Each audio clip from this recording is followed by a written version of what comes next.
ফরি চ্যানেলে আপনাদের সবাইকে স্বাগত। আজ আমি চলে এসেছি কাতলা মাছের দারুণ একটি সুস্বাদু রেসিপি নিয়ে। আজকের রেসিপি আমদই কাতলা। চলুন দেখে নেওয়া যাক আমদই কাতলা বানানোর জন্য আমি কি কি উপকরণ নিয়েছি। এখানে আমি 4টে কাতলা মাছের পেটি ভালো করে ধুয়ে পরিষ্কার করে নিয়েছি। এখানে আমি ঝিরিঝিরি করে পেঁয়াজ কেটে নিয়েছি 4-5টা কাঁচা লঙ্কা, আদা রসুন বাটা, একটা টমেটো, কিছুটা টক দই আর কাঁচা আম। এখন আমি একটা গ্রেটার দিয়ে কাঁচা আমটাকে একটু গ্রেট করে নেব। মাছ ভেজে নেওয়ার জন্য এই মাছে নুন হলুদ মাখিয়ে নিলাম। এখন কড়াই সর্ষের তেল দিয়ে তেল গরম হলে আমি মাছগুলোকে ভেজে নেব। এখানে আমার মাছ ভাজা কমপ্লিট। এখন ওই তেলের মধ্যে ফোড়নের জন্য দিয়ে দিলাম সাদা জিরে, একটা তেজপাতা, 2টো শুকনো লঙ্কা। ফোড়নের থেকে যখন সুন্দর একটা ভাজা সেন্ট বেরোবে তখন আমি কাঁচা লঙ্কা আর পেঁয়াজ একসাথে দিয়ে ভেজে নেব।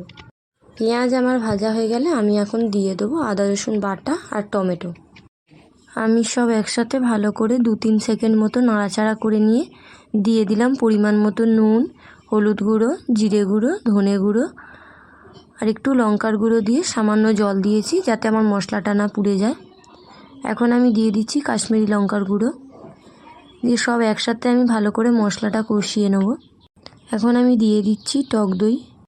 আবারও আমি সব একসাথে 2-3 সেকেন্ড মতন একটু নাড়াচাড়া করে নিলাম। এখন আমি দিয়ে দেবো গ্রেট করে রাখা আম।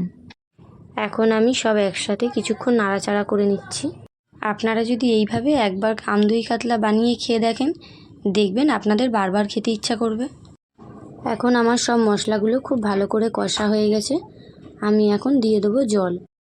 আমি খুব একটা বেশি জল অ্যাড করিনি, কারণ এই রেসিপিটি ঝোল হলে ভালো লাগবে না।